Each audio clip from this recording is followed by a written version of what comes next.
आता सिनेमा लगेच फ्लोअरवर जाणार आहे आपला आणि सगळं झालंय. कैलाश तू लीड आहेस, तू मेन आहेस, सगळं सगळं सगळं झालंय आणि अचानक कळतंय की दुसऱ्या कुठल्याच ऍक्टरला तिथे कास्ट केले त्याने. 3-3.5 करोड रुपये जर लागत असतील एका सिनेमाला आणि कैलाश वाघमारे नावाच्या व्यक्तीवर कोणीतरी ते तेवढे पैसे लावतं तर मला वाटतं त्याला बघायला तेवढे लोक आले पाहिजे. मला जेव्हा मित्रांसोबत मी बसतो, मित्र म्हणजे कोण तर दिग्दर्शक मित्र, प्रोड्युसर मित्र किंवा पत्रकार मित्र, त्यांच्यासोबत जेव्हा बसतो तेव्हा मला कळतं की अरे कैलाश, तिथं तुझ्या नावाची चर्चा सुरू होती आणि या सिनेमात तू होता पण तू बाजूला झाला आणि आता दुसराच कोणीतरी तिथे आला. मी असं बघितलंय की प्रत्येकाला ना इथे सेट व्हायचंय, प्रत्येकाला ना त्याला एक पायरी पुढे जायचंय. आता त्याला हे कळत नाही की आपण एक पायरी पुढे नाही चाललो, अजिबात नाही चाललो, काहीतरी भासात जगतोय आपण. मुंबई विद्यापीठात नाटक शिकणं राहिलं बाजूला आणि लाईफस्टाईल जुळवून घेणं, ती भाषा जुळवून घेणं, इथल्या माणसांशी जुळवून घेणं, इथल्या शहराशी जुळवून घेणं, हे सगळं करता करताच 2 वर्ष निघून गेले. नाटक शिकणं राहिलं बाजूला. नमस्कार, मी दिलीप ठाकूर. इट्स मज्जा या लोकप्रिय डिजिटल चॅनलच्या हॅशटॅग ठाकूर विचारणार या आमच्या गप्पांच्या कार्यक्रमामध्ये आज आमचा विशेष पाहुणा आहे कैलास वाघमारे. तुझं स्वागत आहे इट्स मज्जा डिजिटल चॅनलमध्ये. आता मी तुला पहिला प्रश्न जरा वेगळाच विचारतो. समजा माझ्यासमोर शाहरुख खान आहे आणि कैलास वाघमारे आहे, तर मी काय करायला पाहिजे किंवा मी काय करीन? मला वाटतंय कैलाश वाघमारे आहे आणि शाहरुख खान नाही. आता खरं म्हणजे जर तुम्ही मला विचारलं असतं की मी काय करेन तर मी एक वेगळं उत्तर दिलं असतं. सांग ना, तुझं उत्तर सांग ना, मग मी काय करेन हेही सांग. बरं, नाही मला असं वाटतंय की माझ्या समोर मला जर तुम्ही इथे बोलवलंय तर हा माझा सन्मान आहे आणि मी काहीतरी आहे किंवा माझ्यात काहीतरी दिसलंय तुम्हाला म्हणून तुम्ही मला या प्लॅटफॉर्मवरती बोलवलंय. म्हणजे एकीकडे जर शाहरुख खान असेल तर शाहरुख खानची बरोबरी तर नाही, पण एक काहीतरी आहे माझ्यामध्ये म्हणून मला इथं बोलवलंय, तुमच्यासोबत बसवलंय मला तुम्ही आणि हा मान दिलाय. त्यामुळे तुम्ही प्रश्नच विचारणार मला, जसं विचारलं केला ना. तुला काय वाटतं की मी काय करीन? नाही, तुम्ही प्रश्नच विचारला असता शाहरुख खानलाही, वेगळं काय केलं असतं तुम्ही? नाही, मी काय केलं असं सांगतो. आता समजा तू इथे आणि शाहरुख खान बाजूला आहे, मी शाहरुख खान बरोबर सेल्फी काढला असता, नक्की काढला असता. त्याचं जी मार्केटिंगची जी हे आहे, म्हणजे तो कॉर्पोरेट पिढीचा हिरो आहे. स्वतःचं मार्केटिंग करणं, स्वतःचं महत्व वाढवणं, मय हू ना हे माइंड मध्ये ठेवणं, हे त्यांनी जे एस्टॅब्लिश केलंय ना, तो आदर्श तू ठेवा असं मी तुला सांगितलं असतं. हे छान आहे. नंबर 1. तर मला कैलास वाघमारे बरोबर आहे ना गप्पा करायला आवडेल. शाहरुख खान बरोबर गप्पा करायला नाही आवडणार मला तो रोल मॉडेल आहे. पण मला एक व्यक्ती म्हणून, कलाकार म्हणून मला कैलास वाघमारे बरोबर गप्पा करायच्यात. तर मी शाहरुख खानला बाजूला करेन, मी तुझ्याशी संवाद साधेन. तर मला एक सांग की तू चित्रपटाची निवड करणार असं कधी येणार रे? नाही, ती वेळ आली तशी. आता पण तुझं ते थोडस कसं दुखणं होतं. होतं ना. आता तू चित्रपटाची निवड करण्याच्या 10 आता जर आपण मनातल्या उन्हात बघितलं त्याला आता 10 वर्ष होत आहेत. म्हणजे 2014चा सिनेमा 2015 रिलीज झाला, म्हणजे तुला एक 10 वर्षाचा कालखंड लागला या संघर्षामध्ये. मग आता तू निवड करतो म्हणजे काय करतो? मी बघतो की या सिनेमातनं काय मेसेज जातो. सगळ्यात आधी बघतो हा सिनेमा काय देतोय समाजाला, यातून काय बाहेर पडतंय, यातून लोक त्यांच्या माइंडमध्ये काय घेऊन जाणार आहेत आणि यातून काय सकारात्मक बदल घडणार आहे किंवा यातनं काय होणार आहे हे मी पहिलं बघतो. जो सिनेमा मी सोलो करतो त्या सिनेमाबद्दल बोलतो. जो मी सोलो करतो, ज्यात मी लीड आहे त्या सिनेमात, ज्यात माझा कॅरेक्टर रोल आहे, त्यात मला नाही वाटत की मी त्यात काही बघा, कारण तेवढा माझा से बनत नाही त्या सिनेमाविषयी. तर मी हे बघतो आणि मग मी ठरवतो की हा सिनेमा मी करायला पाहिजे. कारण शेवटी मी जबाबदार ठरतो त्या गोष्टीला की मी तो सिनेमा केलाय, मी ते पात्र निवडले. त्यामुळे जर मी एखाद्या गोष्टीला जबाबदार ठरत असेल तर त्याची जबाबदारी मी पूर्णतःच घेतली पाहिजे. मग ती जबाबदारी जर पेलण्यालायक मी असेल तरच मी तो सिनेमा निवडतो, असं सध्या तरी आहे. पण आता निवडताना तुझं प्राधान्यक्रम कसं आहे? म्हणजे थीम, स्क्रीन प्ले, तुझी भूमिका, पैसा, काय आहे प्राधान्यक्रम? सगळ्यात आधी आता मला गरज काय आहे ते सगळ्यांना माहिती. मला कैलाश वाघमारेला एका कमर्शियल हिटची गरज आहे सध्या. करेक्ट. एका बरोबर. तो मिळाला मुझे एक हिट फिल्म मांगता है. हाँ, मुझे एक हिट फिल्म मांगता है, मुझे एक हीरो वाली फिल्म मांगता है, मुझे एक ऍक्शन वाली फिल्म मागताय. तर मी आता सध्या तशा सिनेमाच्या शोधात आहे की मला एक ऍक्शन वाली फुल म्हणजे एकदम तामझाम वाली एकदम भारी, जे की तुम्ही शाहरुख खान बद्दल बोललात, अशा फिल्मची मला गरज आहे. आता तुम्ही म्हणाल तू काय शाहरुख खान लागला का तुला अशा फिल्मची गरज आहे, पण तसं आता राहिलं नाही. आता जर आपण बघितलं OTT वरती बघितलं आणि एकूण सिनेमांचा जर कल आपण बघितला तर तो खूप भन्नाट आहे. आता म्हणजे बच्चन साहेबांच्या काळातही तेच होतं की त्यांनी अँग्री यंग मॅन नावाची जे काही उचललं आणि सगळ्या लोकांना वाटलं की नाही हा मी आहे. करेक्ट. तर तोच धागा आताच्या फिल्म मेकरने पकडलेला आहे आणि तो चालतोय. म्हणजे दाक्षिणात्य जर आपण सिनेमा बघितले आणि त्यातले नायक बघितले तर फुल टू लोकांना आवडते ते सगळं. तर मी प्रचंड होपफुल आहे की असं काहीतरी होईल, असं काहीतरी घडेल. पण असा सिनेमा जवळ आलाय की करतोयस? हो. मग आम्ही तुला म्हणजे लार्जर दॅन लाईफ किंवा असं अँग्री यंग मॅन सोडून आहे, मग त्यासाठीची तयारी सुरू झाली. फिजिकली तयारी की मेंटली? फिजिकली मेंटली सगळंच. म्हणजे असं नाही की मेंटली आणि थिएटरवाले ऍक्टर असं बोलतात, मीही बोलायचो बरं का, मीही म्हणायचो की नाही नाही ते असं माइंड मध्ये असतं आणि मग करावं लागतं. नाही, तुम्ही स्क्रीन प्रेझेन्स नावाचा एक प्रकार आहे, तुम्ही तो दिसलाच पाहिजेत तसं, तुम्ही वाटलाच पाहिजेत तसं. तर ज्यांच्यासोबतही मी काम करतोय ते प्रचंड एका एका गोष्टीवर माझ्यासोबत आग्रही आहेत की हे बदल तुझ्यात झाले पाहिजे. छोटे छोटे बदल आहेत, ते मी सांगत नाही, जेव्हा होईल पडद्यावर दिसतील. पण फिजिकली बदल म्हणजे तू काय घोडेस्वारी शिकतोयस किंवा काय आणखीन? हा, म्हणजे घोडेस्वारी शिकतोय, मला स्विमिंग येते, तर तीही कशी फाईननेस कसा येईल त्याच्यामध्ये, स्मार्टनेस कसा येईल, किंवा स्क्रीनचा एक वेगळा हे असतो. म्हणजे स्क्रीनवर प्रत्येक गोष्ट करताना ती वेगळ्या पद्धतीची करायची असते, ती सरधोपट नसते.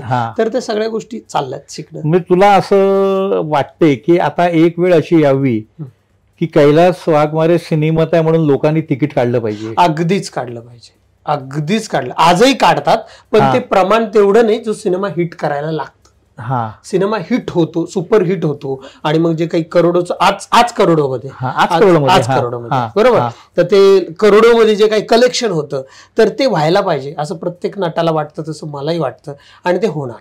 हे कधीपासून वाटायला लागलं? जसं मी एक एक सिनेमे करायला लागलो तेव्हा मला वाटायला लागलं की हे व्हायला पाहिजे, हे झालं पाहिजे. कारण मी आता माझे जवळजवळ 4 सिनेमे, माझ्या पहिल्या सिनेमाचे साक्षीदार तुम्ही आहात, मनातल्या उन्हाचे. मला आठवतं दादरला तुम्ही आला होता आणि दादरला ते उडपी हॉटेलमध्ये आपण बसलो होतो, नाश्ता केला होता. माझे दिग्दर्शक होते पांडुरंग जाधव, आणि तोपर्यंत मला तुमच्याबद्दल खरंच माहिती नव्हतं. काय हरकत नाही. आणि मग जेव्हा मला फोन यायला लागले लोकांचे, मला कळलं अरे दिलीप ठाकूरांनी तुझ्याविषयी लिहिलंय. तेव्हा म्हटलं अरे कोण आहे भाई. आणि मग मी तुमची पुस्तकं वाचली आणि मी तुमच्याबद्दल खूप जाणून घेतलं आणि मला वाटलं की अरे यार क्या बात आहे. आणि तुम्ही खरंच खूप छान लिहिलं होतं, भरभरून लिहिलं होतं. आणि मग मला असं वाटलं की अरे जर दिलीप सर आपल्याविषयी लिहितात तर आपली जबाबदारी बनते की आपण काम नीटच केलं पाहिजे. धन्यवाद. हे केलं आपण, पण ज्यांनी एवढ्या मोठमोठ्या माणसांसोबत काम, म्हणजे तुम्ही एवढ्या मोठ्या मोठ्या लोकांचे इंटरव्ह्यू केलेत इंडस्ट्रीतल्या, हिंदी आणि सगळं. मग हळूहळू जसे एक सिनेमा येत गेले. म्हणजे त्यानंतर मी घोडा नावाचा सिनेमा केला, खूपच वेगळा होता, राज्य चित्रपट महोत्सवामध्ये होता. त्याला मला नॉमिनेशनही होतं. आणि मग ते असेल किंवा हिरवी नावाची एक फिल्म होती. तर हे सिनेमे केले मी, आणि त्या सिनेमांचं जेमतेम कलेक्शन झालं, जेवढं त्यांचं लागत होती त्या सिनेमाची तेवढी झाली. पण माझं म्हणणं आहे, जर माझ्यावर कोणीतरी 1.5 करोड रुपये 2 करोड रुपये, आता ते 1.5-2 करोड रुपयात सिनेमा बनत नाही मराठी सिनेमा, आणि तो करूही नाही कोणी, या मताचं मी आहे. तर 3-3.5 करोड रुपये जर लागत असतील एका सिनेमाला, आणि कैलाश वाघमारे नावाच्या व्यक्तीवर कोणीतरी ते तेवढे पैसे लावतं, तर मला वाटतं त्याला बघायला तेवढे लोक आले पाहिजे, त्याचे तेवढे पैसे निघाले पाहिजे. जे काही माझंही मानधन असेल, जेही मी त्याला कोट करतोय, तेवढे लोक तरी मला बघायला आले पाहिजे. तर माझी जबाबदारी, जाणीव आहे, तुला जबाबदारी आहे. घोडा केलं, गाप केलं, पण हे चित्रपट लोकांपर्यंत म्हणा तशी पोचले नाहीत. हो, त्याचं तुला दुःख नाही वाटत? कारण सिनेमे चांगले होते, कारण घोडा तर इतका आशय चांगला होता. त्या तो जो मुलगा आणि ते सगळं जे आहे, आणि तू त्याला घेऊन जी गोष्ट आहे ती गावाकडची गोष्ट आहे, मग असे चित्रपट लोकांपर्यंत पोहोचत नाही. मला याचं दुःख वाटतं, पण मला तितकंसं दुःख नाही वाटत आहे. कारण घोडा सिनेमाचं आम्ही तसं काही ग्रँड प्रीमियर केलं नाही, किंवा तो सिनेमा जवळजवळ फक्त एक 35-40 सिनेमा गृहांमध्ये तो रिलीज झाला संपूर्ण महाराष्ट्रात. अगदी. त्यातही मग वेळा कुठल्या आहेत, मग ते सगळं डिपेंड करतं ना त्यावरती. जर तुम्ही सिनेमा खूपच अगदी 400 वगैरे स्क्रीनला तुम्ही रिलीज केलाय, त्याचं खूप प्रमोशन केलंय आणि फार गल्लोगल्ली त्याचे पोस्टर्स लागलेत किंवा सगळीकडे तुमचे इंटरव्ह्यू चाललेत सगळीकडे, बरोबर, आता माझ्या प्रेमापोटी येतात सगळीकडे इंटरव्ह्यू किंवा बोलवतात लोक, पण सिनेमाचं एक बजेट असतं, ते बजेट काढून प्रमोशनवर लावलंय प्रॉपर आणि मग तो सिनेमा खूप त्याचं हवा केली आणि तरी कोणीच आलं नाही बघायला, मग मला दुःख झालं असतं, मला निश्चित. पण तसं नाही झालं. माझ्यावर प्रेम करणारे किंवा मला बघणारे जे लोक आहेत त्यांनी असेल त्या वेळेला असेल त्या ठिकाणी शो जाऊन बघितला आणि मला सांगितलं की आम्ही बघितलाय तुझा सिनेमा, ज्या लोकांपर्यंत पोहोचला पाहिजे तिथे पोहोचलाय आणि आता तो प्राईम व्हिडिओवरती तो सिनेमा आहे. तर आता तर तो म्हणजे सगळ्यांच्या खिशात आहे सिनेमा. आता ज्यालाही वाटतो बघावा तो बघतो आणि हे करतो, म्हणजे अप्रिशिएट करतो की अरे तुझं काम आवडलं किंवा हे झालं. त्यामुळे तुम्ही जसं विचारलं तसं की मला तितकंसं तसं दुःख नाही झालं की नाही पोहोचला. पण त्या पिरियडमध्ये तुला चित्रपट मिळवण्यासाठी एक धडपड करायला लागायची, नकार मिळायचे. मला आणखी मिळतात असं नाही की नकार, पण मला तोंडावर नकार मिळत नाही. मग मला जेव्हा मित्रांसोबत मी बसतो, मित्र म्हणजे कोण तर दिग्दर्शक मित्र, प्रोड्युसर मित्र किंवा पत्रकार मित्र, त्यांच्यासोबत जेव्हा बसतो तेव्हा मला कळतं की अरे कैलाश, तिथं तुझ्या नावाची चर्चा सुरू होती आणि या सिनेमात तू होता, पण तू बाजूला झाला आणि आता दुसराच कोणीतरी तिथे आला. तर मग ते का झालं, त्याचं उत्तरच नसतं. अरे असेल ना काहीतरी, नाही त्याचं उत्तर म्हणजे मला विचारतो की त्याचं उत्तर काय आहे, तर मी जास्त लोकांमध्ये मिसळत नाही का, किंवा माझा ग्रुप नाही का. माझा ग्रुप नाहीये सगळ्यात महत्वाचं. एक ग्रुप असतो लोकांचा आणि 30 माणसं तुम्हाला घेऊन सिनेमे करत असतात. हो तुम्ही बघा, टेक्निशियन्स सगळे लोक कलाकार टेक्निशियन तेच असतात आणि तेच तुम्हाला घेतात आणि तेच तुम्हाला प्रमोट करतात आणि ते ग्रुप असतो. रोज रात्री ते पार्टी पण करतात, गप्पा मारतात, असं सगळं ते असतं. तसं माझा असा ठरलेला ग्रुपच नाही. माझं नाटकाचे वेगळं, म्हणजे एक शिवाजी अंडरग्राऊंड असेल ते आमची सगळी टीम राहते याला जाम समर्थला जालन्याला, आणि एकीकडे सुनील शानबागांची टीम आहे जी की पृथ्वी थिएटर डायरेक्ट इंग्लिश नाटक आहे. ते 2 टोक आहे आणि म्हणजे सगळं झिगझॅग आहे माझ्या आयुष्यामध्ये. अचानक कुठली तरी हिंदी फिल्म मी करतो, अचानक कुठली तरी मराठी फिल्म मी करतो, अचानक कुठलं तरी नाटक इंग्रजी करतो, अचानक मराठी नाटक कुठलं तरी करतो. तर एक ठरलेला ग्रुप नसल्यामुळे मे बी हे होत असं मला वाटतं. पण तू नकार पचवतो कसा? नाही, मला नकार पचवायला काय असेल ना काहीतरी, एक इमोशनल गोष्ट. नकाराची कारण काय असतील? नकाराची कारण असतात ग्लॅमर. पुढे बोल, मी तुला सांगतो. Glamour, so called glamour.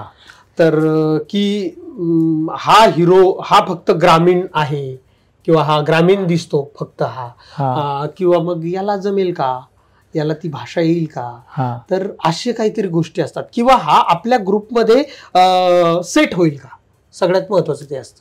म्हणजे आता कालच एक सिनेमा रिलीज झाला माझा, तर मला काय काय गोष्टी खटकल्या मी डायरेक्ट बोललो की नाही हे या गोष्टी मला खटकल्या, त्या गोष्टी मला खटकल्या, हे मला आवडलं नाही. आणि मी जाहीर मुलाखतींमध्ये पण बोलतो, मी सडेतोड असतो. त्याला कारण हे की मला वाटतं माझी कलाकृती चांगली व्हावी. जर तुम्हाला कळत नसेल, अज्ञानात सुख असतं, पण जेव्हा तुम्हाला कळतं, म्हणजे सिनेमाच्या बाबतीत बोलतो किंवा त्या कलाकृतीच्या बाबतीत, जर तुम्हाला कळतं आणि तरी तुम्ही शांत आहात, मग तुम्ही खोटे आहात. करेक्ट, तुम्ही खोटारडे आहात. तुम्ही म्हणजे बरोबर आहे, तुमची बांधिलकी नाही. तुमची बांधिलकी नाही, तुम्ही खोटारडे आहात आणि तुम्ही एक चेहरा बनवून तुम्ही लोकांसमोर आलात आणि तुम्हाला ते बनचुकेपणा, आणि लोकांना सगळं कळतं, सगळ्यांना सगळं कळतं. तर माझं म्हणणं आहे, जर तुमचं कुठेतरी फाटलेलं असेल तर तुम्ही सांगा का अरे फाटलेले, चला शिवून घ्या, त्याला रफू करा, त्याला डिझाईन करा.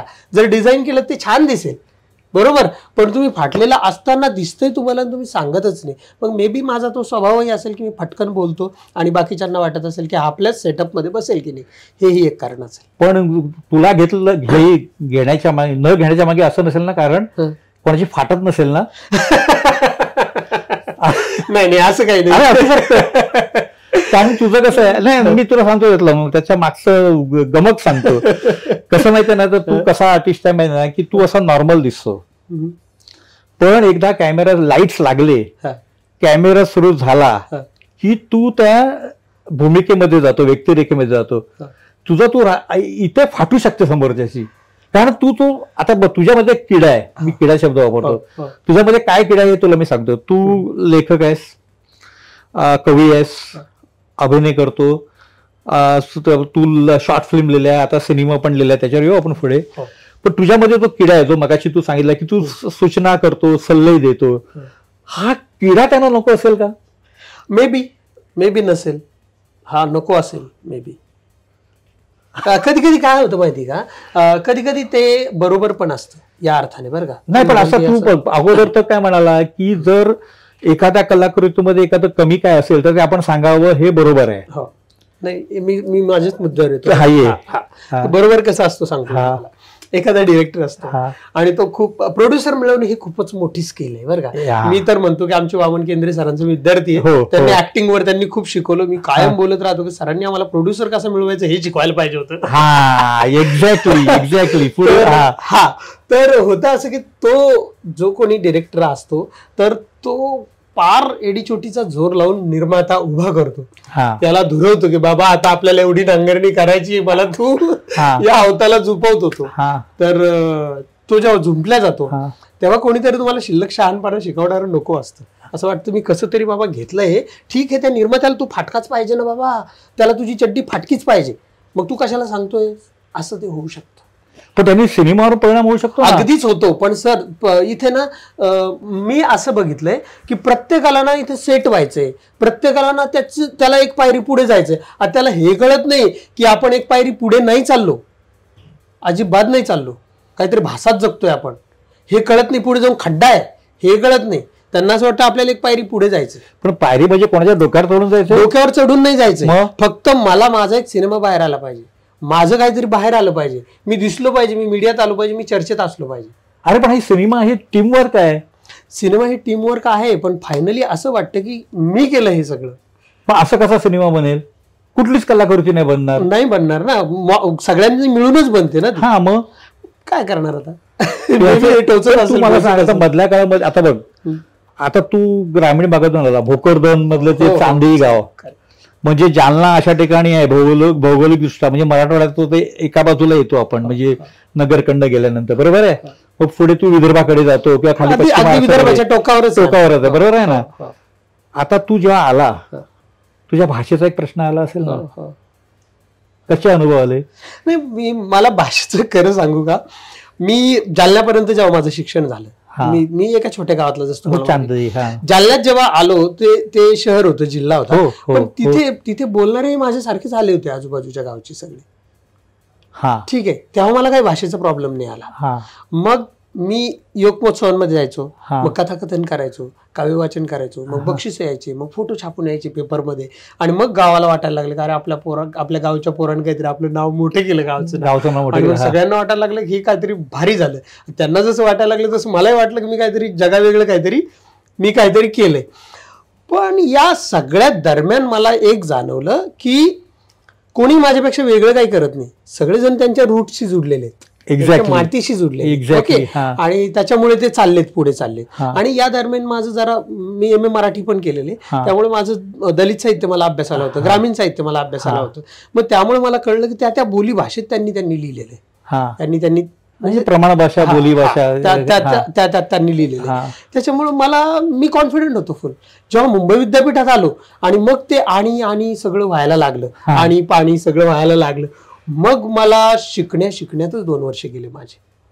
मुंबई विद्यापीठात नाटक शिकणं राहिलं बाजूला, आणि लाईफस्टाईल जुळवून घेणं, ती भाषा जुळवून घेणं, इथल्या माणसांशी जुळवून घेणं, इथल्या शहराशी जुळवून घेणं, हे सगळं करताच 2 वर्ष निघून गेले. नाटक शिकणं राहिलं बाजूला. तर त्यामुळे खूप हे झालं. पण मग राहिला परत तुम्ही म्हणता तो भाषेचा प्रश्न. तर मला ह्या व्यवसायात आल्यानंतर, नाटक सिनेमात आल्यानंतरचा भाषेचा प्रश्न, हो अगदीच, हा माझा रोख आहे प्रश्न. अगदीच. मग काय झालं माहिती का, तिथे मी बोलायला लागलो. काय होतं, मला उसना अवसान आणून मी बोलायला लागलो, आणि बोलायला लागलो, पाणी बोलायला लागलो. मग जे न म्हणायचो तिथं जाणीवपूर्वक मी बोलायला लागलो. मग हसायचे पण मला कळायचं नाही मला का हसतात. मग अरे गेंडबा, आमचे वामन सर म्हणायचे, अरे गेंडबा कारे ना. मग हळूहळू मला लक्षात येत गेलं की आपण काहीतरी चुकीचंच बोलतोय. पण हे बरोबर आहे, आपण जे चुकीचं बोलतो ना, असंच बोललं पाहिजे, असंच वागलं पाहिजे, तर आपण यांच्यासारखे वाटू, असं मला वाटायचं. मग आपण जाणीवपूर्वक यांच्यासारखं वागलं पाहिजे, मग ते टी शर्ट घातले पाहिजे किंवा मग ती ट्रॅक पॅन्ट आणि सगळं सगळं जसं मुंबईतले लोक करतात तसं मी करायला लागलो, पूर्णतः तसं मी वागायला लागलो. आणि जसं जसं मग शिवाजी अंडरग्राऊंड नाटक, शिवाजी अंडरग्राऊंड मग ते माझ्या भाषेतलं होतं, जालन्याच्या भाषेतलं, आणि ती भाषा सगळ्यांनी एक्सेप्ट केली. शिवाजी अंडरग्राऊंड नाटक सगळ्यांनी एक्सेप्ट केलं आणि मी कम्फर्ट झोनमध्ये खेळायला लागलो. कॉन्फिडन्स वाढला, माझा कॉन्फिडन्स वाढला की हे चालतंय आणि एकदम मी सेट झालो. नाटकही खूप गाजलं, मला मेन रोल होता त्याच्यामध्ये. आणि ते नाटक बघून आणि सुमित्रा भावेंची जो एपिसोड होता तो बघून मला मनातल्या उन्हात नावाचा सिनेमा मिळाला. आणि त्या सिनेमामध्ये ही तिकडली भाषा होती सांगलीची. सांगलीच्या बस स्टँडवर जाऊन मी ते सगळं बघायला लागलो, लोकांचं ऑब्झर्व करायला लागलो, हे लोक कशी भाषा बोलतात. त्यामुळे जी प्रमाण, सोकॉल्ड प्रमाण भाषा म्हणतो आपण, तर तिच्याशी माझा तितकासा पाला पडला नाही. बरोबर, किंवा त्याच्या वाचून माझं काही जास्त अडलं नाही, कारण मी ग्रामीण आणि हे सगळं सगळं सगळं करत गेलो. आणि मग रोल पण तसेच मिळत गेले, वेगवेगळ्या प्रादेशिक भाषेतले रोल मला मिळत गेले. मग त्यामुळे मला तितकंसं माझं भाषा वाचून अडलं नाही. आणि हळूहळू मग सराव करता करता, मित्रांमध्ये वावरता, तुम्ही जशा लोकांमध्ये असता, हळूहळू जसं ऐकता तुम्ही तसं हळूहळू बोलायला लागता. तर हळूहळू हळूहळू मग मी बोलायला लागलो. पण तुम्ही जर म्हणत असाल की ही प्रमाण आणि ही ग्रामीण, ही चांगली ही वाईट, तर मी त्या बाबतीत अजिबात सहमत नाही. मी म्हणतो माझी जी भाषा आहे, माझ्या गावची जी भाषा आहे, मी जे बोलतो, माझ्या गावात जी माणसं बोलतात ती शुद्ध प्रमाण भाषा आहे, ती त्यांची शुद्ध प्रमाण भाषा आहे. मुंबईतली शुद्ध प्रमाण भाषा आहे. तर कुठलीही शुद्ध अशुद्ध अशी भाषा नसते, त्या भागातली ती भाषा शुद्ध असते. पण माझा प्रश्नाचा अजून एक रोख आहे की आपल्या व्यवसायात, चित्रपट म्हणजे मनोरंजन क्षेत्रात, ही माणसाची भाषा, त्याचं असणं दिसणं, ह्याच्यावर खूप गोष्टी काउंट होतात. ह्याचा तुला त्रास? अगदीच. म्हणजे जेव्हा मी सुरुवातीलाच बोललो ना, पहिल्याच प्रश्नच तुमचा तो होता ना, की काय होतं की एक ठरलेलं पॅरामीटर आहे की गोरागोमटा हिरो असावा, चिकना चोपडा हिरो असावा आणि बॉडी बिल्डर असावा, हे तर ते आता मोडीत निघालंय. आता मोडीत निघालं. आता जेव्हा तुम्ही म्हणाल की जेव्हा मी इन केले यामध्ये, तर मला तेव्हा काही हिरोच व्हायचं नव्हतं. मला वाटतच नव्हतं की मी हिरो होईल, कारण माझ्या डोक्यात तेच होतं की असा असा हिरो असतो, तसा तसा हिरो असतो, हे दिसलं पाहिजे, असं असलं पाहिजे. पण जेव्हा जेव्हा मला कामं मिळत गेले, हळूहळू मला कळत गेलं की अरे नाही, म्हणजे सर्वसामान्य व्यक्ती ही हिरो असतो, सर्वसामान्य व्यक्ती ही नट असतो सोपाट. मला कळत गेलं, त्यामुळे मला तसा त्रास नाही झाला. पण तुला असे पण अनुभव आले असतील ना, तासन तास वाट बघायला लागली निर्मात्याकडे भेटीसाठी वगैरे? अजिबात नाही. नक्की म्हणजे मी ऑन कॅमेरा बोलतोय, असं तासन तास निर्मात्याची वाट बघणं वगैरे असं माझं काहीही झालं नाही. कारण मला नाटक पहिलं होतं शिवाजी अंडरग्राऊंड, ते इतकं धो चाललं मस्तपैकी आणि लोकांनी ते अप्रिशिएट केलं त्याला. आणि बऱ्याचदा काय होतं माहिती, कलाकार निर्मात्यांच्या ऑफिसला खेटे घालतात. नाही, तो काळ वेगळा होता. आता निर्मात्याशी संबंध येत नाही. आता कास्टिंग डिरेक्टर नावाचा एक प्रकार आला आणि तो कास्टिंग करतो. आता कास्टिंग वाल्यांशी मी जाऊन भेटतो, कास्टिंग वाल्यांशी मी बोलतो. आता झालं असं की मी जो माझा तानाजी नावाचा सिनेमा केला होता, मी त्याच्या तर तो सिनेमा जेव्हा केला तेव्हा मला माहिती नाही, मी मुकेश छाबराच्या ऑफिसला कधीही गेलेलो नाही, एकदाही गेलेलं नाही, सिंगल टाइमही गेलेलं नाही. पण मला त्यांच्या ऑफिसमधनं कित्येकदा फोन आला की याचं ऑडिशन करून पाठव, त्या फिल्मसाठी ऑडिशन करून पाठव. तर मी पाठवलेत. सिलेक्ट नाही झालो, त्याचं मला काही दुःख नाही झालं, कारण मला माहिती की मला खूप दूर जायचंय आणि दूर जायला वेळ लागतो, आणि वेळ लागणे एवढे पेशन्स तुमच्याकडे पाहिजे. जिंकलाय आणि मी जिथून आलोय, जिथून मी इथपर्यंत आलो, तर तो प्रवास मी पाहिलेला आहे. जर इथून मला पुढे जायचं तर तेवढाच खडतर किंवा त्याच्यापेक्षा जास्त खडतर प्रवास मला करावा लागेल. माझे जे दोऱ्या होत्या मागच्या त्या तुटत चालल्यात. म्हणजे जसं आता तो त्या टप्प्यावर आलाय, परतीचे दोर तुटलेत आता एक लढा किंवा कड्यावरून उड्या मारून मरा असा. पण आता तानाजीला 4.5 वर्ष झाली, मग तू भोसलेमध्ये दिसलास, करप्ट हवालदार. मग असं म्हणजे बऱ्याचदा असं एक जनरल असं हे असतं की ज्याला एखादा हिंदी सिनेमा दणदणीत हिट होतो की त्या निर्मात्याच्याकडे लाईन लागते, सतत फोन येतात. मग तुझ्या बाबतीत काय झालं? माझ्या बाबतीतही झालं. मग माझ्या बाबतीतही झालं. मी म्हणजे त्या बाबतीत खूप लकी ठरलो. मी आयुष्यभरात सगळ्या गोष्टी मला खरं सांगतो की लोकांना असं वाटतं की खूप गरिबीतून आला, खूप याच्यातून आला, कसा झाला, असं काही नाही. म्हणजे मी खरं सांगतो, पहिल्या नाटकापासून मला कामं मिळत गेली, मला माणसं चांगली मिळत गेली, मला गाईड करणारे चांगले मिळत गेले आणि मला माणसं ओळखता येतात असं मला वाटतंय. मला कळतं की कुठला माणूस चांगला आपल्याला गाईड करतो, कुठला माणूस मला दिशादर्शक आहे. अशी माणसं माझ्या जवळ आहेत, मला कायम पाठीशी आहेत अशी माणसं. तर तानाजी नंतरही मला खूप फोन आले, खूप कामं आले आणि झालं असं की तानाजी रिलीज झाल्यानंतर मला वाटतं 25व्या दिवशी लॉकडाऊन लागला. बरोबर. आणि धो कामं आले, सुपाऱ्या आल्या. फार मी फ्लाईटनं मग औरंगाबादला गेलो एक सुपारी करायला. अरे वा. आणि असं असतं की तुम्ही ज्या माणसात वावरतात, चांगल्या माणसात जर तुम्ही राहिलात, माझी आई म्हणायची, मे बी हे कबीराच्या दोह्यामधला असेल, संगत कर बडे की तो बडता बडता जाय, संगत कर छोटे की तू फिरफिर गोते खाय. तर कायम तुम्ही मोठ्यांच्या संगतीत असलं पाहिजे असं माझी आई म्हणायची. तर मी जेव्हा फ्लाईटनं औरंगाबादला चाललो होतो तेव्हा एका व्यक्तीने मला असा खूप असं, त्या नुकताच तानाजी रिलीज झाला होता आणि ते सगळे लोक फोटो बिटो काढत होते फ्लाईटमध्ये. आणि मग एका माणसाने मला बघितलं आणि त्याने असा हात माझ्या बाजूलाच बसले होते. मी आपला मोबाईल वगैरे काढून जसं की मला कोणी बघत नाही, कोणाकडे बघत नाही असं नाटक करत असं बसलो. आणि त्यांनी मला हात केला, असा काळा कळखळीत हात आला असा. आणि मी हातात हात दिला. म्हटलं अरे तुम्ही ऍक्टर आहे का? म्हटलं हो. बरोबर, मला तुमच्याबद्दल काही माहिती नाही म्हटलं, पण सगळे लोक फोटो काढतायत तर मला भारी वाटलं तुमचं. म्हटलं ओके थँक्यू. म्हटले बरं कुठे चाललात? म्हटलं असं ठिकाणी चाललोय, का शॉपचं उद्घाटन करायला मी चाललोय औरंगाबादला. म्हटलं बरं किती घेता तुम्ही? मी म्हटलं आई असं, मी तर काय सवयच नव्हती ती किती घेता काय नाही, सुरुवातच झाली होती नेमकी. तर मी आपला एक आकडा सांगून दिला. म्हटलं बरं. ते म्हटलं 27 तारखेला काय करताय? म्हटलं काय नाही 27ला विशेष. म्हटले मग मी अंबरनाथचा नगराध्यक्ष आहे. अच्छा. आणि हे माझं कार्ड आणि मी क्रिकेट लीग घेतो आणि त्याचं उद्घाटन तुमच्या हस्ते जर झालं तर खूप बरं होईल. आणि त्यांनी एक भरघोस रक्कम मला दिली आणि मला म्हटले की हा माझा नंबर आहे आणि मी जसं उतरतो तुम्हाला फोन पे करतो तुम्हाला आणि आपण भेटूया 27ला. म्हटलं ओके. तर मी जर तिथे आहे तर तिथे मला ती व्यक्ती भेटली. तुम्ही कुठे आहात, तुम्ही आयुष्यात कुठे आहात, तिथं तुम्हाला तशी माणसं भेटत जातात.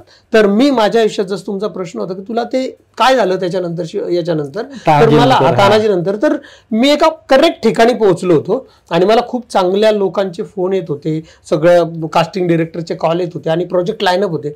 इन्स्टंट लॉकडाऊन लागला आणि सगळे प्रोजेक्ट बाजूला झाले. म्हणजे ते सगळं कोलमडून पडलं. फक्त राहिला माझा नंबर कास्टिंग डिरेक्टर लोकांकडे.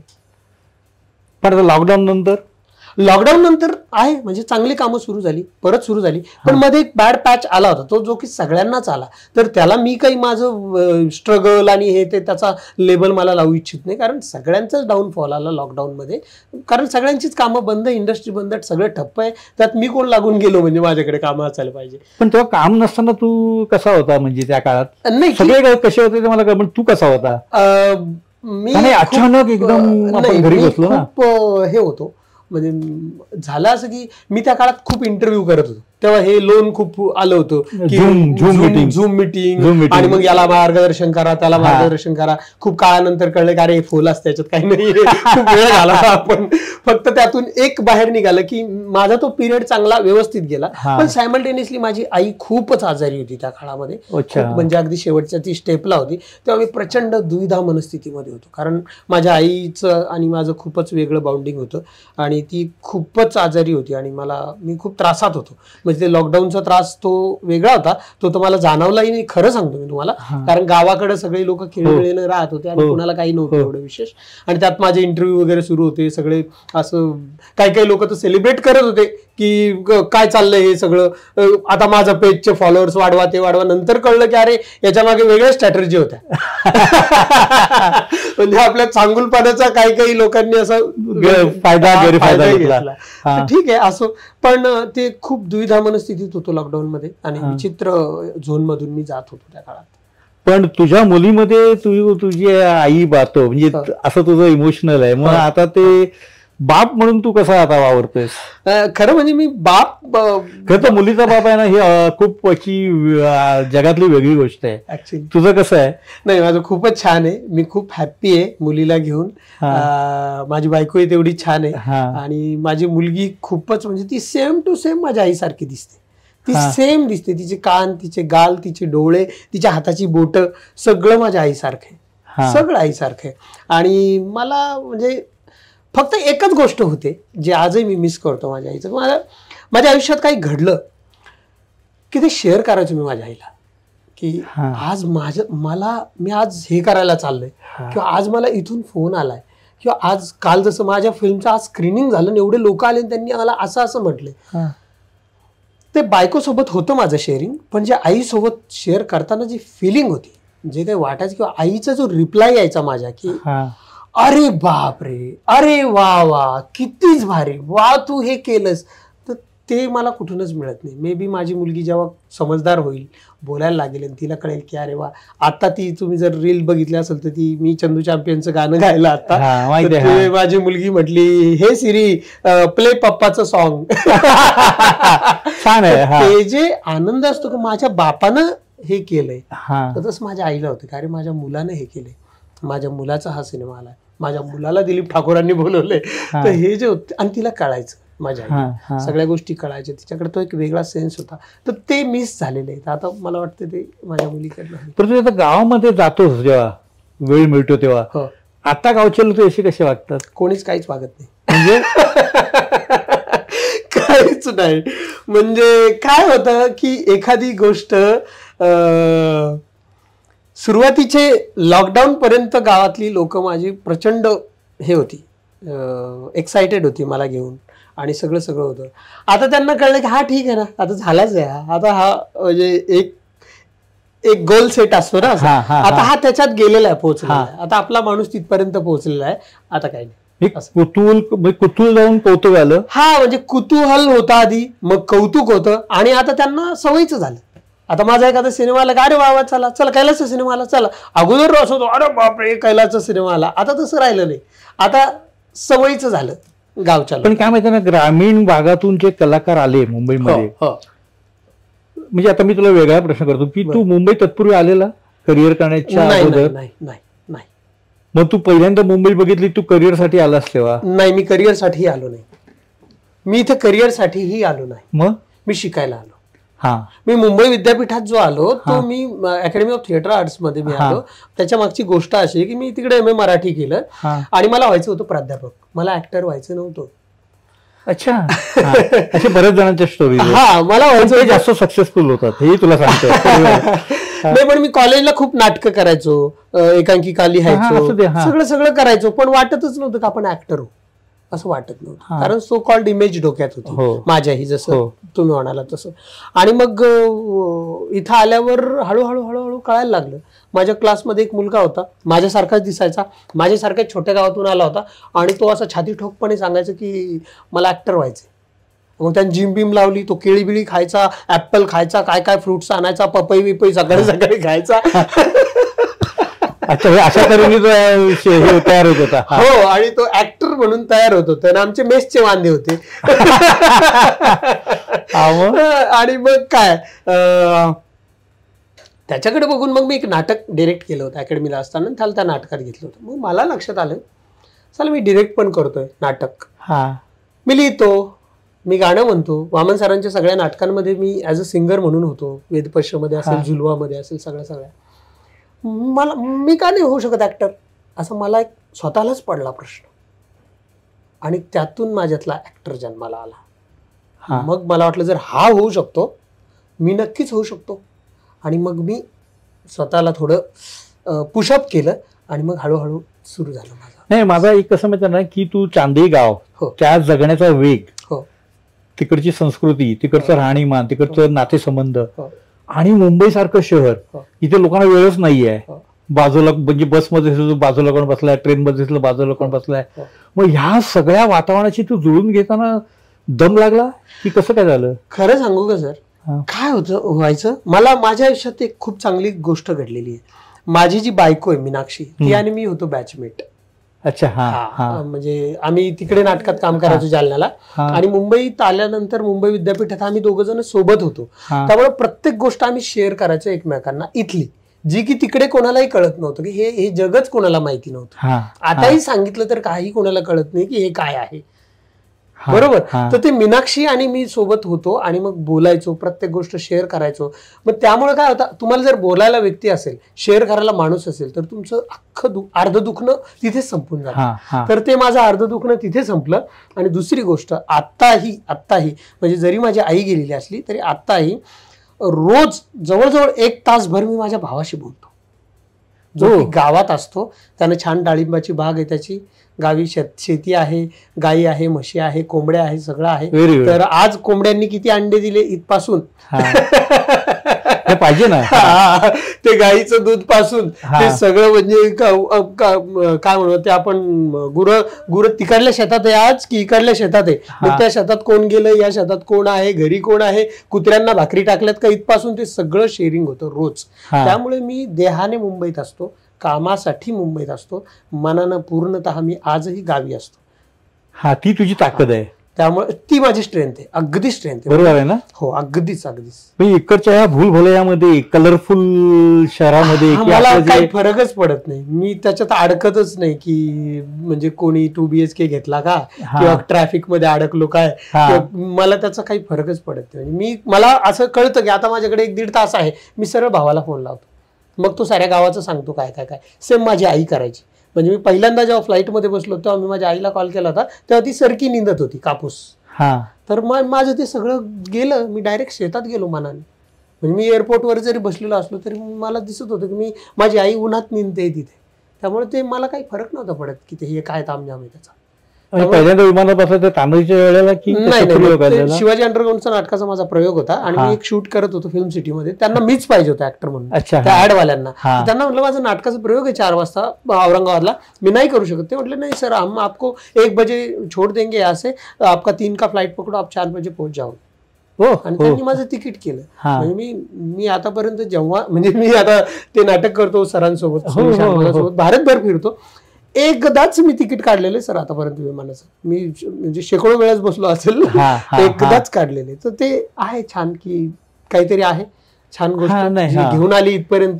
तुझा टेकऑफ चांगला आहे ना, पण एकूण करिअरचा टेकऑफ चांगला आहे. म्हणजे ज्या पद्धतीने तू, म्हणजे मागे एकदा तू म्हणालेला, तुझ्या लक्षात नसेल की लोक डावलतात, सॉरी म्हणजे इंडस्ट्रीतले लोक डावलतात, किंवा त्यांच्या नजरेमध्ये असं दिसतं की हा काय नट बनणार, किंवा असं जे होतं त्यांना तू सगळ्यांना मागे टाकलंस. तेच तुमचा जो पहिला प्रश्न आणि हा प्रश्न आता जुळलाय, आता बरोबर लाईनवर आलो आपण. बोल. तर हे काय होतं सर, लोक ना बदलतात हो. जी लोक तुम्हाला टाळणारी असतात, जी लोक तुम्हाला घेणारी नसतात, जेव्हा तुम्ही एका वेगळ्या पोझिशनवर जाता किंवा एका पायद्यांवर जाता तुम्ही, लगेच त्यांचे दृष्टिकोनही बदलतात. लगेच त्यांना वाटतं. आणि इथं आपली इंडस्ट्री म्हणजे असं की जो चलता है उसपे चलते घोडे पे पैसे लगाते. करेक्ट, धावणाऱ्या घोड्यावर पैसे लावतात. तर तसं ते आहे. तर ते जे आहे ते अगदीच बरोबर होतं. आणि आज असं आहे की त्यातले जवळजवळ 90% लोक ज्यांना माझ्यासोबत काम करायचे, मी 10% लोक तुझ्यावर आले आता येवाना, 90%ना करायचे आता 10%च आहे जे बघू कुठपर्यंत पळतो. याची तुला जाणीव आहे? हो, अगदीच आहे. पण याची खंत, दुःख, आता ते त्या वेळेला केलं, त्या वेळेला आलं. या क्षणी आहेच, खंत आहेच. कारण होतं असं की जो दुटप्पीपणा आहे तो का आहे मला कळत नाही. मला असं वाटतं की काय होतो तो दुटप्पीपणा माणसाच्या विचारांमध्ये, तो नाही यायला पाहिजे. म्हणजे आर्टिस्टला घेऊनच नाही, एकूण जगण्यातच यायला नाही पाहिजे की याला नको घ्यायला, याला पाहिजे घ्यायला नको. आपली जी गोष्ट आहे त्या गोष्टीला जो व्यक्ती जातो ना त्याला तुम्ही घ्या, बिंदास घ्या. तो कुठला आहे काय डझंट मॅटर. पण त्यातही मी म्हणेल की ऍक्टरला घ्या, आर्टिस्टला घ्या, त्याने तुमचा वेळ वाचेल, त्याने तुमचा पैसा वाचेल. काय होतं की ठीक आहे ना, मग याला घेण्यापेक्षा नवीन घेऊ आपण एखादा कुठला तरी. खूप वेळ जातो सर, खूपच वेळ जातो. म्हणजे 1-2 ऍक्टर घेणार तुम्ही, जो चेहरा लागेल पोस्टरवरती, बाकी सगळे नॉन आर्टिस्ट घेणार. मग होतं असं की जेव्हा तुम्ही ऑन फ्लोअर जाता, जेव्हा मग रिटेक होणार, मग सगळ्या गोष्टी ज्या काही त्याच्या भाषेचा प्रश्न येणार, सगळ्याच गोष्टींचा, डायलॉग डिलिव्हरीचा प्रश्न येणार, छोट्या गोष्टींचा प्रश्न येतो ना सर. आणि त्याने अख्खा दिवस वाया जातो. आणि कितीही छोट्या बजेटची सिनेमा असला तरी कमीत कमी 2 लाख रुपये तुमचे त्या दिवशीचे वाया जाणार. हो, म्हणजे मीच असंच मला एक जण मागे लागला आणि मीच सजेस्ट केलं. आणि डिरेक्टर म्हणला, अरे सांग तुझं कोणी असेल तर सांग. तर एका नाटकातल्या 2 पोरांना मी सजेस्ट केलं आणि ते गेले तिथं आणि त्यांनी त्यांचा अख्खा दिवस वाया घातला.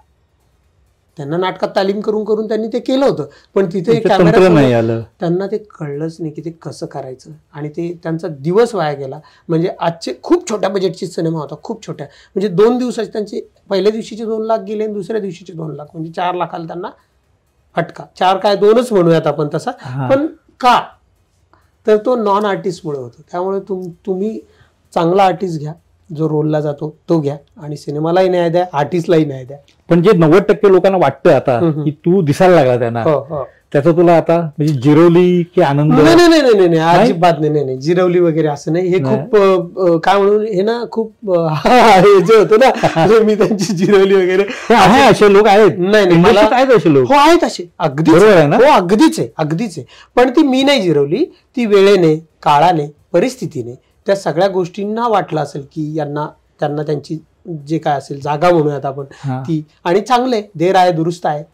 तर इंडस्ट्री किती कळली एवढ्या काळात? नाही कळली मला इंडस्ट्री, अजून नाही कळली मला इंडस्ट्री. चित्रपट सृष्टी अजूनही कळली नाही कळली मला चित्रपट सृष्टी. खूपच भुलभुलाई आहे, खूपच हे. फक्त मला हे कळलेलं आहे की मला कसं वागायचं. मला जे काय कळलं ते काय सांग मला. जे काय कळलं ते खूप, हेच मी म्हणतो ना की माणसं बदलतात. हो, काल जी माणसं वेगळी होती ती आज वेगळी वागतायत. किंवा चित्रपट सृष्टी कळली नाही, पण तू 10 वर्ष प्रवास करतोय माध्यमामध्ये, व्यवसायामध्ये, काय दिसतं तुला? नाही, मला एक कळलं की सिनेमा बदलतोय.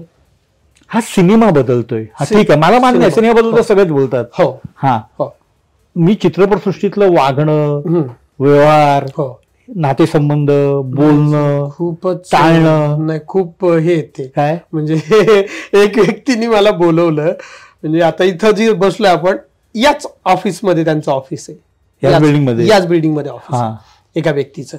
त्यांनी मला बोलवलं हिंदी सिनेमासाठी. मला त्यांनी लीड म्हणून कास्ट केलं. मला लीड म्हणून कास्ट केलं. प्रोड्युसर, एक अख्खा दिवस मी जुहूत मीटिंग करत होतो त्या व्यक्तीसोबत.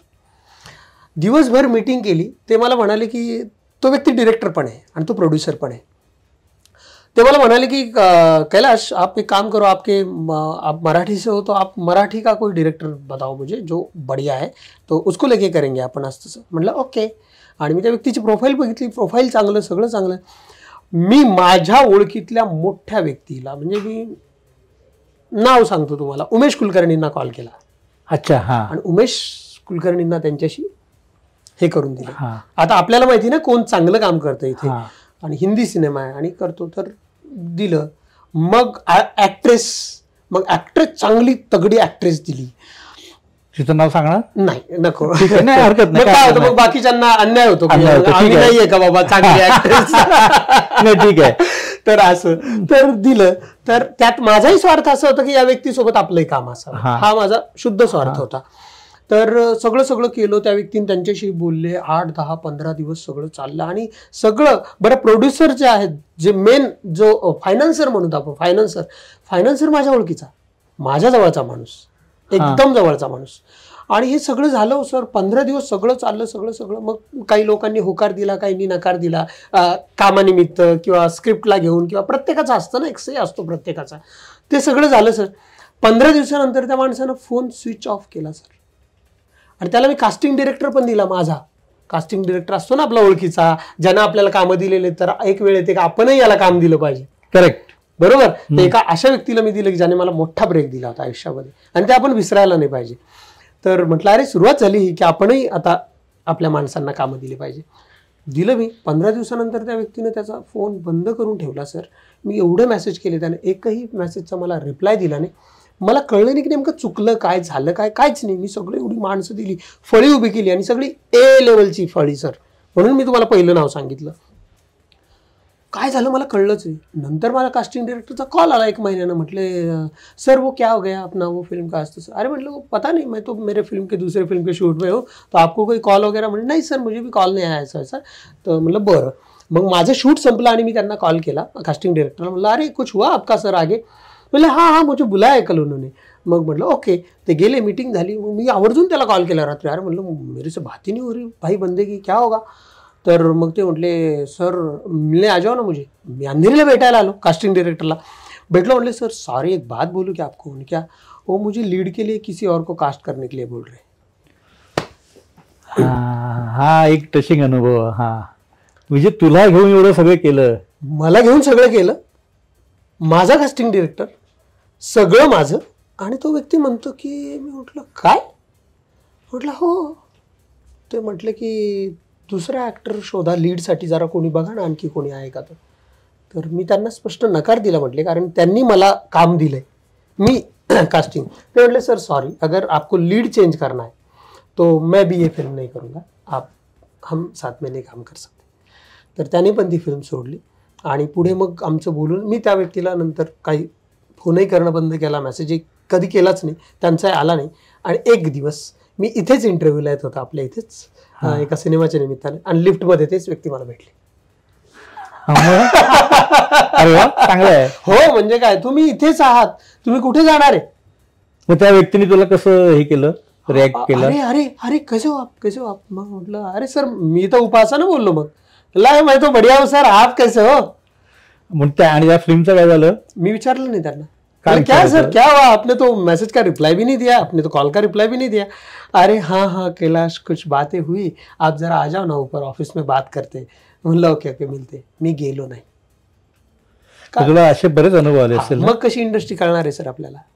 असे अनुभव तुला मराठी, हा एक मोठा अनुभव आहे. आणि छोटे मोठे तर खूपच आले, पण हा मला, कारण मी त्या गोष्टीशी खूप एकरूप झालो होतो. मी माइंडनं तयारीला लागलो होतो की हिंदी सिनेमा मी लीड करतोय. आणि आपण एक असतं ना, मुलगी बघून आल्यावर की अरे मुलगी बघून आल्यावर नवरदेव जसं स्वप्नरंजन करायला लागतो ना, तसं मी स्वप्नरंजन करायला लागलो होतो, त्यात कुठेतरी गेलो होतो. त्यामुळे मला ते खूप हर्ट झालं. पण मराठीमध्ये पण तुला असे अनुभव आले असतील ना. मराठीमध्ये आले मला असे अनुभव, पण मी ते काही जास्त मनावर घेतले नाही. पण एखाद दुसरा आले, एखाद दुसरा सांगशील तर, म्हणजे नवीन लोकांना पण त्याच्यातून मेसेज मिळेल की कसं परिस्थिती हँडल करायला पाहिजे. हा म्हणजे मला असे एका सिनेमाचा आला होता अनुभव की सगळं झालंय, आता सिनेमा लगेच फ्लोअरवर जाणार आहे आपला, आणि सगळं झालंय, कैलाश तू लीड आहेस, तू मेन आहेस, सगळं झालंय. आणि अचानक कळतंय की दुसऱ्या कुठल्याच ॲक्टरला तिथे कास्ट केले त्याने.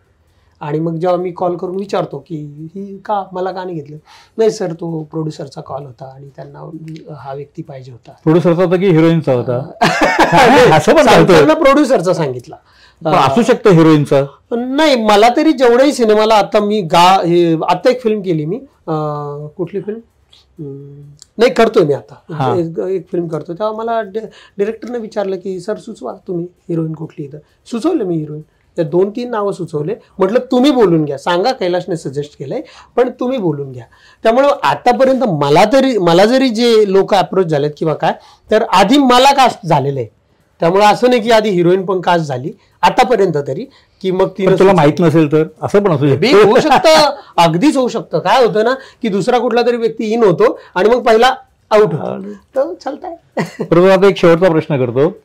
खिसा तू लिहिला शॉर्ट फिल्म, आणि त्याचा पुढचा भाग तू फीचर फिल्म करतोय, खालीदचा शिवाजी, बरोबर आहे ना. त्याच्याबद्दल काय सांगशील. त्याचं लेखन पण तुझं आहे, स्क्रीन प्ले तुझं आहे, तू त्याच्यामध्ये हिरो पण आहेस, त्याबद्दल एक थोडक्यात.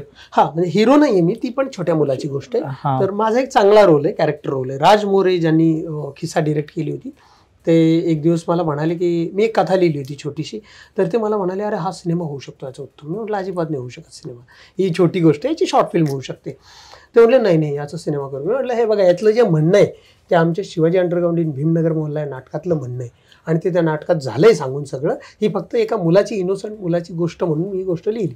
माझ्या कथा बऱ्याच लिहून झालेल्या आहेत. तर ते म्हटले नाही याचा सिनेमा करायचाच आहे मला, कारण मला खिसा बघून खूप लोक म्हणाले की खिसावरती सिनेमा करा. तर मी म्हटलं ठीक आहे बाबा. मग मी रडत खडत सुरू केलं, काय करावं त्या माणसाला, कोण समजून सांगेल. मग स्क्रीन प्ले लिहायला सुरुवात केली आणि हळूहळू केली, तर एक वेगळाच एंड माझ्या हाताला लागला एक वेगळंच काहीतरी मलाच गवसलं कथा लिहिता लिहिता, चर्चा करता करता. आणि आम्ही खूप भारी भारी ठिकाणी जाऊन, ते विरारच्या तिकडे एक किल्ला आहे बघा, एक पेशवेकालीन एक किल्ला आहे, त्या किल्ल्यावर जाऊन आम्ही तो सिनेमा लिहिला. हो, किल्ल्यावर जाऊन 2 दिवस तिकडे मुक्काम राहिलो आम्ही आणि तिथे जाऊन ते लिहिलं. पूर्ण वेड्यासारखं भारावून जाऊन ते आम्ही केलं आणि लिहिलं.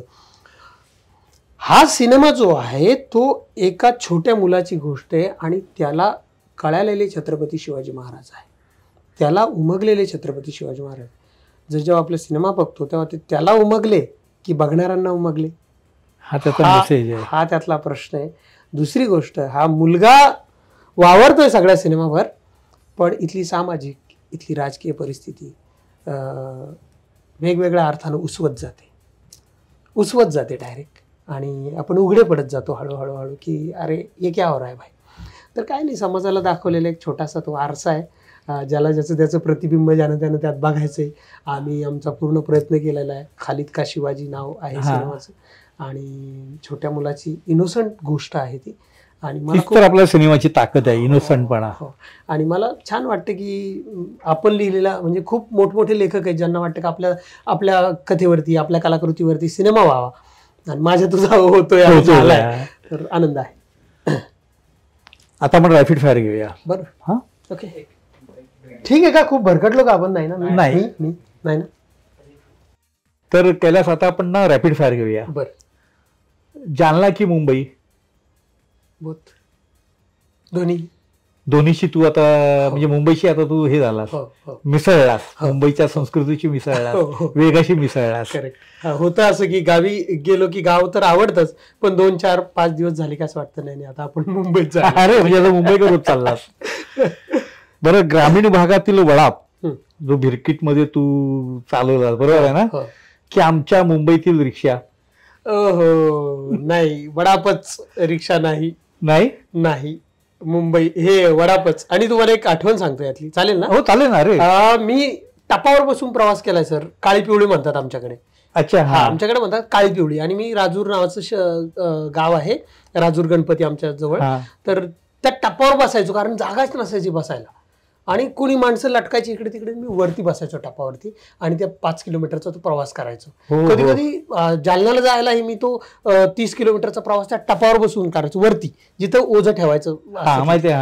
आणि जेव्हा सिनेमे आले, तानाजी आला आणि काय काय, तेव्हा मला इथल्या हुंदाईची व्हेन्यू गाडी लॉन्च माझ्या हस्ते झाली, आणि ते शटर उघडणारी गाडी होती, आणि मला तिथे बोलावलं गेलं, आणि त्या गाडीचं लॉन्च माझ्या हस्ते, आणि त्या टपातून मी असा वरती आलो. तर मला ते टप आठवलं होतं. छान आठवण आहे तुझी. म्हणजे काय 2 टोक्या त्यामध्ये. मला सांग, आता तुझे 2 लघुपट, सायकल की खिसा? खिसा मी लिहिलाय, पण सायकल मेरी जान है.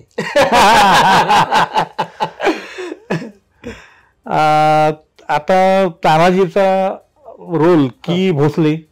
आपसुक तानाजीचा रोल. अच्छा, करप्ट हवालदार मान्य नाही? नाही, मान्यही नाही. आणि जो त्यातला रोल होता तो सिनेमातनं बाहेर आलाच नाही. कारण जो शूट केला होता की मनोज वाजपेयी तिथे येतात, मनोज वाजपेयी तिथून निघतात, आणि तिथे भोसले, तिथे एक हा येतो, म्हणजे मी येतो तिथे, कैलाश, आणि तो करप्शन करायला लागतो. त्याला आठवतं की मी इथे असताना मी काय काय केलं, पण ते सगळं उडालं सिनेमात. दुर्दैव. ते सगळं उडालं, आणि फक्त मग मनोज वाजपेयीच राहिले सिनेमामध्ये. अरे तर त्यामुळे घोडा की गाव? घोडा. शिवाजी अंडरग्राउंड इन तुझं ते भीमनगर मोल्ला की सेम बट डिफरंट? आता 2 टोक आहेत. शिवाजी अंडरग्राउंड. मीडिया की सोशल मीडिया? तर सोशल मीडिया तू सोडलंच आहे ना जवळपास. पण मीडिया मीन्स न्यूजपेपर वगैरे? म्हणजे न्यूजपेपर मला जास्त आवडतो. त्याच्यावरती तुझी काय? त्यापेक्षा ते जे कनेक्ट करतो मी, त्याच्यावर होल्ड करतो, स्वतःला थांबवतो, विचार करतो, ते सोशल मीडियावरती होत नाही. ते होत नाही, पण तू सोशल मीडियाच्या बाहेरचं जग बघायला शिकला असं म्हणायला हरकत नाही. मी तू जास्त जग बघतोय आता. सोशल मीडियामध्ये कसं होतं, म्हणजे सोशल मीडियावर तुला माहिती मिळेल, पण जी माणसाची संवाद आहे तो नाही मिळणार. ऍक्च्युली हा ते होतं असं की मुलीमुळे पण होतं माझं, की मुलीकडेही मला जास्त लक्ष देता येतं. आणि दुसरी गोष्ट, मला मुलीसाठी जास्त जबाबदार व्हायला लागायला लागले. चांगलं लक्षण आहे, चांगलं लक्षण आहे. कारण काल काहीतरी बोलली माझी मुलगी आणि माझी बायको म्हणाली की कैलाश तू बोलला होता ती बोलली. त्यामुळे प्रत्येक गोष्ट खूपच जबाबदारीने करावं लागायला लागली असते. आता शेवटचं विचारतो तुला, गावाकडचा पिक्चर हे आपलं इकडचं मल्टिप्लेक्स, गावाकडचं पिक्चर एखादी आठवण सांग. खूप आठवणी सर. एखादी सांग, झकास 2 आठवणी सांगच. लय आपने तो मतलब मरमावरच बोट ठेवलं. तर माझा भाऊ ते तेव्हा टीव्ही नव्हती, काय नव्हती, कलर टीव्ही तर दूरचीच गोष्ट, पण साधा ब्लॅक अँड व्हाईट टीव्ही पण नव्हता. आमच्या गावात रामायण जेव्हा चालायचं तेव्हा आमच्या गावातल्या सरपंचाने टीव्ही आणला होता गावाला बघण्यासाठी. म्हणजे याला 35 वर्ष झाली, 34-35 वर्ष झाली. करेक्ट. तर तेव्हा ते मंडप टाकून बघितलं जायचं. मला ते कळतही नव्हतं, ते खूपच धुसर चित्र होतं माझ्यासाठी. आणि मंडप टाकलं जायचं सर, आणि ते रामायण लागायचं तेव्हा त्याच्यावरती. पण त्याच्यानंतर रविवार सकाळ, करेक्ट, आणि सगळं गाव सुनसान, आणि ते बसायचे फक्त तिथे. त्याच्यानंतर टीव्हीचं वारं आलं साऱ्या गावभर, आणि गणपती गावोगावी जास्तच गल्लोगल्ली बसत होते. आमच्या तिथे बसायला लागला होता गणपती, आणि माझा भाऊ आणि गावातले 4-5 मुलं. तर ते गावात एक गणपती बसायचा, आणि गावापासून थोडंसं दूर अंतरावर आमची एक वस्ती आहे, त्या वस्तीवर गणपती बसायचा. तर ते VCR आणि कलर टीव्ही ते बुक करावं लागायचं. करेक्ट. 15 दिवस आधी, 1 महिना आधी. तर हे तारीख बुक करायचे. आणि तेव्हा जेव्हा व्हिडिओ प्लेअर आला होता सर माझ्या गावामध्ये, मला आठवतं, तार अशी लाईटची तार असते ना, तर त्याच्यावर आकडा टाकला जायचा, आणि ते गणपती बसवलेला असा पत्राच्या शेडमध्ये, आणि त्याच्या समोर ते टीव्ही आणि ते ठेवलेलं. तर ते टीव्ही आणि ते रस्त्यानंच जेव्हा यायचं सर, तर आम्ही फाट्यावर जायचो, आणि फाट्यावरनं वाजत गाजत VCR आणि व्हिडिओ प्लेअर आणला जायचा, कलर टीव्ही. आणि तुम्हाला सांगतो ते 4 वाजता वगैरे यायचं. आणि ते जेव्हा आणलं, ते जेव्हा बसवलं ते टेबल सर, आम्ही बिना खाता पिता तिथं जागा धरून बसायचो पिक्चर बघण्यासाठी त्या टीव्हीच्या समोर, आणि रात्रभर सिनेमा बघायचो. 4-4 सिनेमा आम्ही, कारण ते रात्रीच भाडं दिलं जायचं. 4-4 सिनेमा बघायचो, आणि सकाळ झाल्यावर तर कधी कधी झोपलेलो असायचो. तर ते बघून झोपही लागून गेलेली असायची. तर तसे सिनेमा खूपदा बघितलेले. दुसरी आठवण आहे, फुल और काटे नावाचा जो सिनेमा आहे अजय देवगण यांचा, तो सिनेमा मी राजूरच्या टुरिंग टॉकीज वर माझं पालन पोषण झालेलं आहे सगळं. टुरिंग टॉकीज, आणि टुरिंग टॉकीज म्हणजे 1-2 नाही सर, 10-12 टुरिंग टॉकीज यायच्या, आणि अशा राऊंड मध्ये लागायच्या सगळ्या टुरिंग टॉकीज. आणि सगळे ते फडकं मारायचे त्याच्यावरती, चला चला मिठूनचा लागला, हानामारीचा लागला, लागलेला दुसऱ्याच हिरोचा असायचा. फडकं मारायचे त्याच्यावरती, लाइटिंग, आणि मग ते तिकीट, आणि काय थांबझाम. तर तिथे रात्रभर, म्हणजे आपण फिल्म फेस्टिवल म्हणून इकडे खूप गाजावाजा करतो, खरं फिल्म फेस्टिवल मला ते वाटतं. टुरिंग टॉकीज, गर्दी. आणि मला आठवतो माहेरची साडी नावाचा सिनेमा बघायला गेलो होतो आई आणि त्यांच्यासोबत. पोलीस बंदोबस्त होता सर, फुल प्रोटेक्शन होतं, सगळीकडनं पोलीस होते त्या टॉकीजला. आणि त्या पोलीस प्रोटेक्शनमध्ये सिनेमा होता की लोकांनी घुसू नये, कोणी काही करू नये. तर असं फिल्म फेस्टिवल कोणाला बघायला मिळते सर. छान आठवण आहे रे दोन्ही. म्हणजे खऱ्या अर्थाने ग्रामीण जीवनाचं तू जे म्हणजे प्रतिबिंब किंवा जे वास्तव तू ज्या या बोलण्यामध्ये आहे. आणि त्यांचा पहिला सिनेमा अजय देवगणचा मी बघितला होता टुरिंग टॉकीज वरती, फुलावर काटे, आणि त्यांचा 100वा होता तानाजी. जो पापड खात खात बघितला होता तिथं, तेव्हा वाटलंही नव्हतं. तू अजय देवगणला आठवण सांगितली? नाही सांगितली, मला हिंमत नाही झाली खरं सांगतो. सांगायला पाहिजे. बसलो आम्ही सगळं. मला वाटलं यांना रोज कोणी काही काही सांगत असणार आहे, प्रत्येक जणाचे हे फॅन आहेत. आता माझे पण फॅन आहेत माझ्या आयुष्यामध्ये. तर लोक काय काय येऊन सांगतात सिनेमाबद्दल, काय काय बोलतात मला माहिती. आणि एका पिरियड नंतर ते इरिटेशन वाटू शकतं आपल्याला. तर मला वाटलं नको, हे माझं जे आहे ते माझ्यापाशी ठेवावं. आणि आज तू व्यक्त झाला असा. ठीक आहे. तर रसिको, हा होता अतिशय चांगल्या पद्धतीने मनमोकळेपणाने बोलणारा कैलास वाघमारे. खरा माणूस म्हणजे तुझ्यातला माणूस जो आहे तो जास्त दिसतो, भेटतो, राहिलाय. म्हणजे मनोरंजन क्षेत्रामध्ये वावरूनही अजूनही कुठल्याही प्रकारचं तुला फिल्मी पण आलेलं नाहीये, आणि पुढे येईल असं मला वाटत नाही. कारण का तुझी जी मुळं आहेत ती अशी खोलवर रुजलेली आहेत. तू म्हणजे जे जगणं आहे, एखाद्या व्यक्तीचं जगणं आहे ना, हे तुझं पहिलं व्यक्तीचं जगणं आहे, नंतर मग ते बाकीच्या गोष्टी येतात. तर तू आज आमच्याकडे आला आणि अतिशय मनमोकळेपणाने आमच्या या ठाकूर विचारणार या गप्पांच्या कार्यक्रमामध्ये मनसोक्तपणे व्यक्त झाला, त्याबद्दल खूप खूप धन्यवाद. Thank you so much. मला बोलवलं तिथे, आणि दिलीप सर तुम्ही एवढे सिनियर आहात म्हणजे खूपच, आणि तुम्ही मला बोलवलं, मी खूपच खुश आहे, कारण तुम्ही म्हणजे विद्यापीठ आहे. अरे नाही, खरंच सिनेमा क्षेत्रातले जे पत्रकारिता आहे त्याचं तुम्ही चालतं बोलतं विद्यापीठ आहे, आणि मी स्वतःला खूप नशीबवान समजतो. नशीब हा शब्द मी मानत जरी नसलो तरी पर्यायी शब्द नाही माझ्याकडे, तर की तुम्ही माझा इंटरव्ह्यू केला. नाही, अरे तुझं तेवढं कॉन्ट्रीब्युशन आहे आणि पुढे होणार आहे, त्याच्याबद्दल आम्हाला पूर्ण टीमला म्हणजे मज्जाला पूर्ण विश्वास आहे. थँक्यू. मराठी चित्रपटसृष्टीतील लेटेस्ट अपडेट्स आणि गॉसिपसाठी आमच्या चॅनेलला सबस्क्राईब करा आणि बेल आयकॉन दाबायला विसरू नका.